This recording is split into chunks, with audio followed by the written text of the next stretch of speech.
It's 7:30 in the evening across India. I am Tanvi Taneja, live from New Delhi. You're watching DD India Global. We'll bring you the day's big stories from across India and the world. With me today from Washington, D.C. is my colleague, Caroline Malone. Hi, Caroline. Well, good morning, Tanvi. It's 10 a.m. here in Washington, D.C. and 4 in the afternoon across Central Europe. Coming up in the next 30 minutes, the head of Hezbollah has just spoken as border violence between Israel and Lebanon intensifies. We go live to Sarah Coates in Tel Aviv. But first, here are the headlines. Israel's military calls the war in Gaza one of self-defense. U.S. Secretary of State Antony Blinken meets Israeli PM and President, says we are determined there should not be a second or third front in this conflict.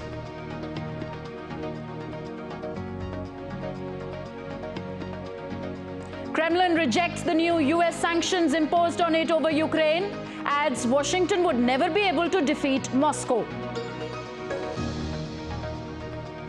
Tesla's Elon Musk and Britain's Rishi Sunak chat about China and killer robots in London. Musk says it is good for the UK, the US and China to align on AI safety. So I think if the United States and the UK and China are sort of aligned on safety, that's all going to be a good thing. So that's where the leadership is generally. And India's Prime Minister inaugurates the World Food India 2023 event in Delhi, says just like yoga, millets are set to go global due to India's efforts.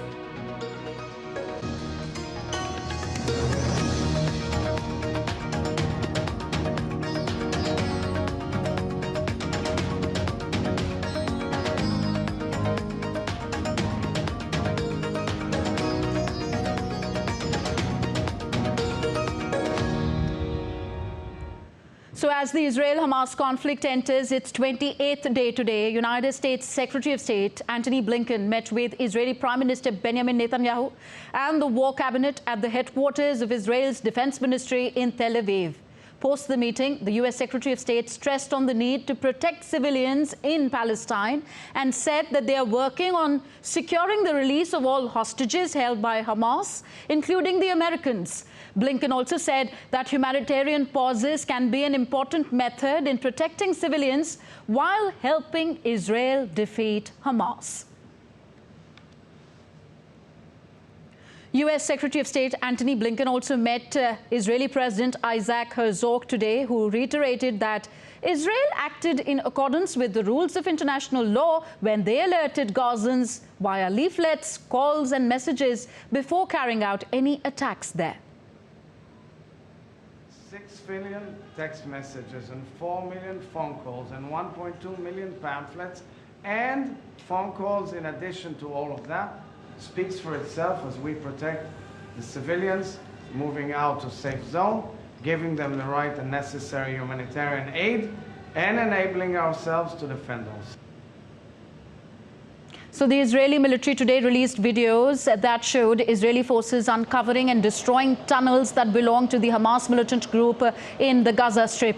The Israeli military spokesperson also said that Hamas steals fuel from Gaza hospitals for terror use. My colleague Caroline Malone is in Washington, D.C. She gives us more on this and other stories making headlines around the world. Caroline, over to you. Well, thanks, Tanvi. As part of this ongoing conflict, Israel's military claims another Hamas commander was killed overnight during operations. Mustafa Dalul was responsible for combat against IDF forces and also held key positions in Hamas's Gaza City brigade. Israel's military says its forces are completely surrounding Gaza's main city, destroying Hamas's infrastructure above and below the ground. The military spokesperson also said Hamas redirects fuel intended for Gaza hospitals for terrorism activities. Today, we have revealed a recording of an official in the Gaza health system speaking to our forces and describing how Hamas is retaining fuel tanks at Shifa Hospital, making an explicit use of it for terror and stealing them from the hospital. While Hamas is claiming the fuel in hospitals is running out, they are stealing it from the sick and the patients for terror aims. We will continue to expose to the world the acts of Hamas and how they are clinically using the population as a human shield. Well, thousands of cross-border Palestinian workers and labourers in Israel and the occupied West Bank were sent back to Gaza on Friday. Large numbers of workers returned through the Kerem Shalom crossing between Israel and Gaza. Israel has also scrapped a previous policy of offering economic incentives to Gazans. Hundreds of foreign passport holders and dozens of other people seriously injured, including Palestinians, are waiting at the Rafah border crossing with Egypt to escape Israel's bombardment of Gaza. Their hopes are alive, but they don't really know when will they actually cross the border. Hundreds of foreign passport holders and dozens of other seriously wounded Palestinians are desperate to escape Israel's bombardment of Gaza. Crowds and cars are waiting near Gaza's Rafah crossing, which is expected to open for the third day. Restless people waiting for the Hamas authorities to call their names over the scratchy loudspeaker. Each name represented another individual with a chance to escape the punishing war. The crossing opened earlier for limited evacuations. It aims to facilitate the departure of more foreigners seeking to leave Gaza. According to border officials, dozens of critically injured Palestinians and more than 700 foreign citizens left for Egypt via Rafah. So we finally got the chance to almost leave Gaza. This is my 5th attempt to leave. We evacuated our house about 19 days ago. Gaza evacuees crossing into Egypt fear for those left behind. One of the victims among the evacuees recounts her terrifying experience and says that the situation is beyond difficult. The situation in Gaza is really difficult. It is very bad. I hope everyone continues to publish about this issue because it's still ongoing. The bombardment is everywhere, in the south, in the north, in Gaza, wherever you go. The situation is difficult and the bombardment is intense. In the midst of all of this, a ray of hope has come from a Palestinian doctor from Gaza who uses his bicycle from one makeshift shelter to another and giving much needed treatment and medication to displaced patients. While more aid trucks are waiting to cross through Rafah border, how soon they will be able to reach the people remains to be seen as Israel-Hamas war rages on. Well as the fighting in Gaza, there have been attacks back and forth with the Israel border with Lebanon, including with the IDF and the militant group Hezbollah. A short time ago, we heard from the head of Hezbollah, Hassan Nasrallah. Well, DD India's correspondent Sarah Coates joins us live from Tel Aviv. Sarah, what did we hear from Nasrallah and how might that affect the wider conflict?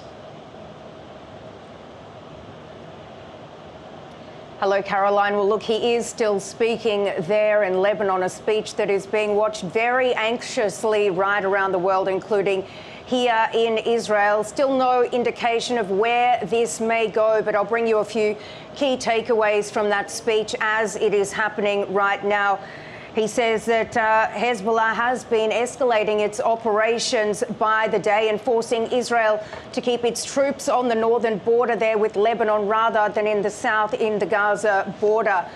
He also went on to say that 57 Hezbollah fighters have been killed so far, praising the martyrs, as he calls them, of these people who have died in Lebanon, died in Gaza and died in the West Bank. He also went on to say that this is a 100%, this attack on October 7, this horrific attack down in southern Israel, was 100% Palestinian. It was kept secret, and that is why it went so well, as he calls it. So, look, this is certainly very worrying. He also says that Arab and Muslim countries should work together to stop the war on Gaza. So look, it is yet to be seen what else will come out of this meeting. But as we speak, Israeli forces really are on high alert on that northern border. The IDF says that they are ready to respond to any event, Caroline. And look, tensions have been really escalating since this all began almost a month ago, with the highest escalation so far that was seen last night on that northern border. Both Hezbollah and also Hamas, which operate in that region, they say they shot an unprecedented amount of rockets, missiles, and also allegedly drones laden with explosives into Israel. Now, one of those barrages of rockets did actually make it through, hitting the town of Kiryat Shimona in the very north of Israel, causing a large fire. So we are still monitoring that speech there from Nasrallah. Well, Sarah, what more can you tell us about the ongoing fighting and indeed what might be about to happen next in Gaza in particular?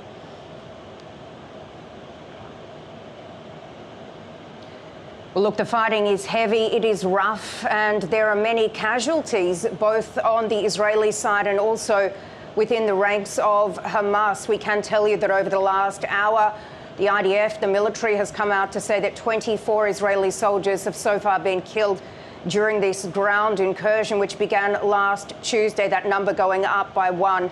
They are fighting. It's hand-to-hand combat, which is very, very dangerous. The IDF says that its troops are encountering things like booby traps, grenades, hand grenades, and also anti-tank fire. So it's certainly a very dangerous situation, this environment that they're fighting in. It's urban warfare. Hamas really has a bit of an advantage there on the ground, if you may, given it knows the terrain extremely well, and also has this underground labyrinth of tunnels which it can use to bring fighters in and out of and sort of pop up and surprise Israeli troops. Now, also in Gaza, the humanitarian situation there is very, very worrying. This is one thing we've heard Secretary of State Blinken speak about today while he's here on the ground in Israel. He says more aid must get through. He says civilians caught in the crossfire must be protected. And we can also tell you that the Rafah border crossing down in the very south of the Gaza Strip, it has now reopened for the third consecutive day, and we do understand a number of foreigners are beginning to trickle out. Caroline. Thank you, Sarah. That was Sarah Coates live from Tel Aviv. Well, moving on to other stories now, and Russian President Vladimir Putin has signed a law revoking the ratification of the Comprehensive Nuclear Test Ban Treaty, a move that Moscow said was needed to establish parity with the United States. Well, both houses of the Russian parliament voted last month to revoke Moscow's ratification of the bill. The Kremlin also said the treaty does not signify Russia's intention to conduct nuclear tests. It had been adopted by the United Nations General Assembly in 1996.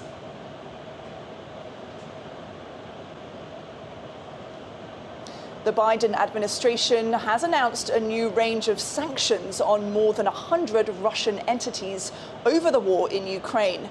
These latest restrictions target Russia's future energy capabilities, sanctions evasions, drones, and various other military equipment. 7 Russian-based banks and dozens of industrial firms have also been hit with sanctions.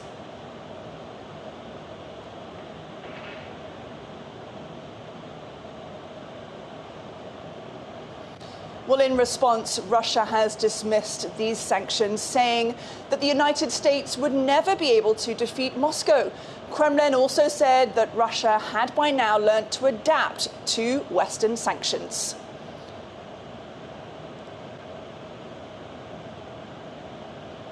Meanwhile, Ukrainian President Volodymyr Zelensky hailed US measures imposed against Moscow and said that it is exactly what is needed.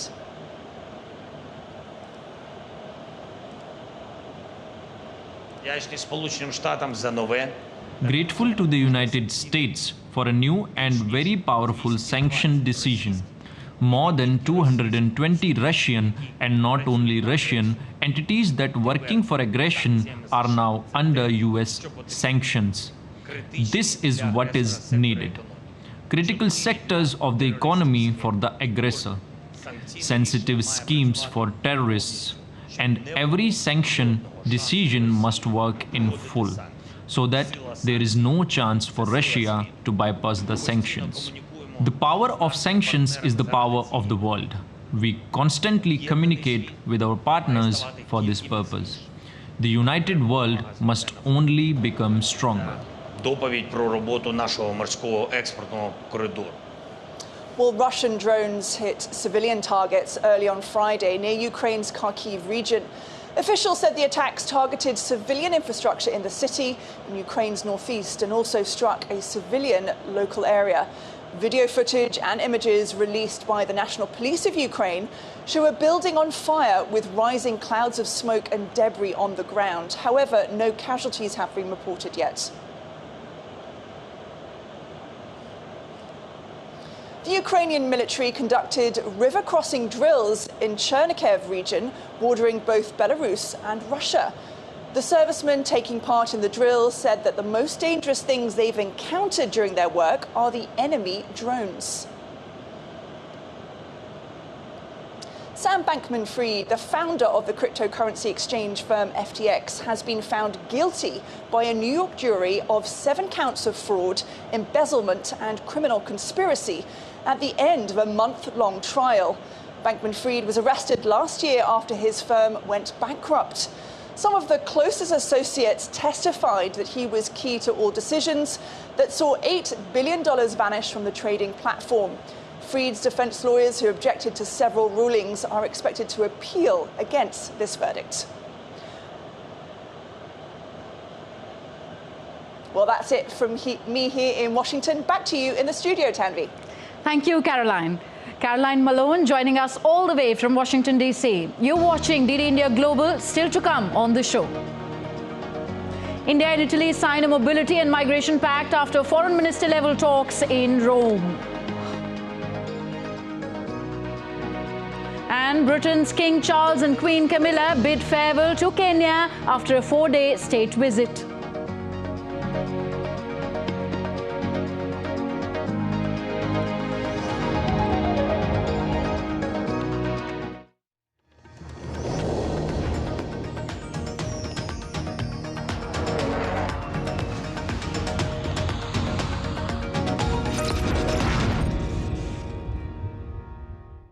In a world that never stops, where information shapes our reality, one app stands out, helps you stay ahead of time.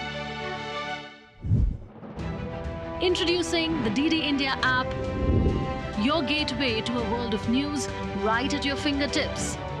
Your most trusted source of news goes global, goes digital. Explore a world of options, top stories, live updates, in-depth analysis, and more. Stay informed wherever you are. Real-time alerts keep you ahead of the curve always. The DD India app, connecting you to the world, one story at a time. Download now and explore the world of knowledge, insights, and authentic.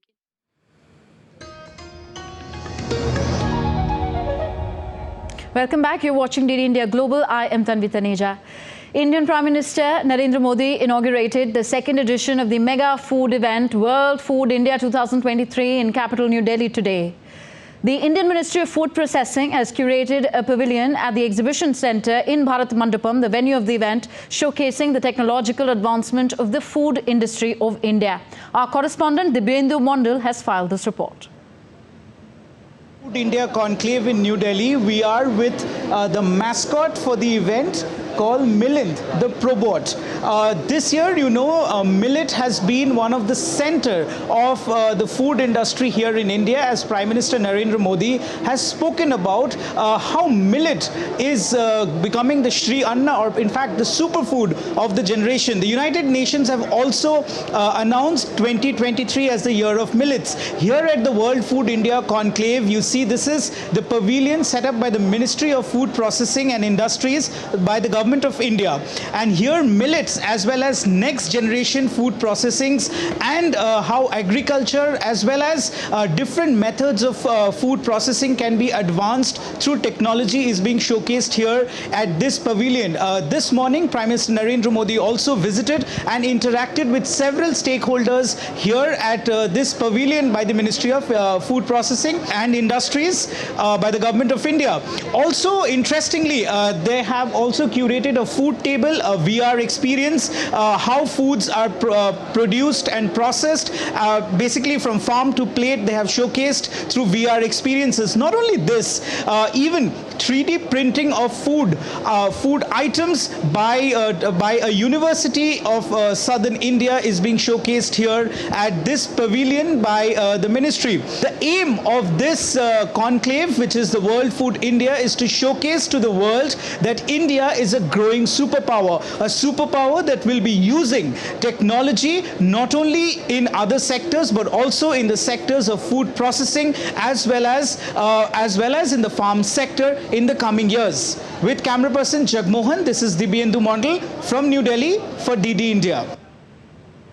Still with India, Foreign Minister Dr. S. Jaishankar is in Italy, where he held comprehensive and productive meeting with his Italian counterpart Antonio Tajani. The two leaders conversed about deepening strategic partnership between India and Italy and also agreed that potential in agro-tech, innovation, space, defense and the digital domain should be explored. Following the meet, both countries signed mobility and migration partnership agreement to enable seamless movement of workers, students and professionals, and also inked a cultural exchange program.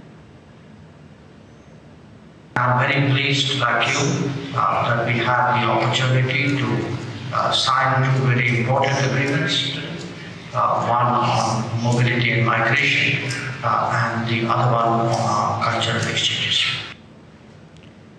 And now let's take a look at other stories making news around the world.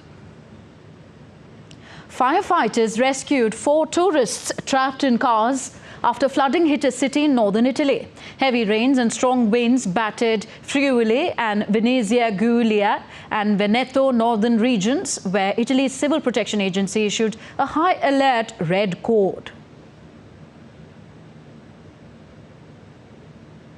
The royal king of Bhutan visited the famous Kamakya temple in Indian northeastern state of Assam. The Bhutanese leader was also offered with presents at the temple during his visit.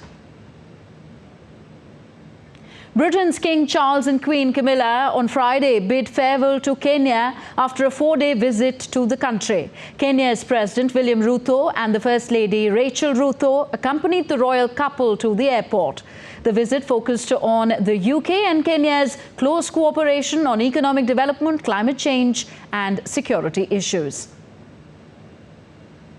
US officials are visiting South Africa this week to meet African trade ministers. They will also face calls to reauthorize the African Growth and Opportunity Act, which is due to expire in September 2025. AGOA grants exports from qualifying African countries duty-free access to the United States. Now, Tesla's CEO Elon Musk has backed China's inclusion in the first AI safety summit. Musk and UK's Prime Minister Rishi Sunak agreed on the possible need for physical off switches to prevent robots from running out of control in a dangerous way. Currently, the two leading centers for AI development are the San Francisco Bay Area and the sort of London area. And there are many other places where it's being done, but those are the two leading areas. So I think if the United States and the UK and China are sort of aligned on safety, that's all going to be a good thing. Because that's where the leadership is generally. Now, as the world is reeling under the Russia-Ukraine war, now the Israel-Hamas war, a story of hope. Dutch donors are sending millions of tulips to the Ukrainian schools to help children heal from the scars of the war. Children of a school in Irpin planted the first 2,000 bulbs in front of their schools.